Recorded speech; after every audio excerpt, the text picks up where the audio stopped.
So hey everyone, welcome back to another quick and very interesting tutorial where in this quick tutorial I'm to show you how you can generate an .htaccess file for your website. Now in order to do it, all you need to do is just simply open any of the browser you have, and here you have to search for htaccess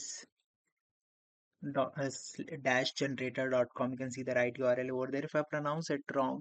Now just wait for the site to respond. You can do the same steps from your smartphones as well. Once the website gets open, here you're gonna all you need to do is to just simply paste the write the domain name over there, and it gonna ask you multiple details. All you need to do is just simply provide the details that you have, and once you are done with all the details providing, just simply hit on this option of generate code, and once you go over there, it will generate the htaccess file for you that you can use anywhere over your site.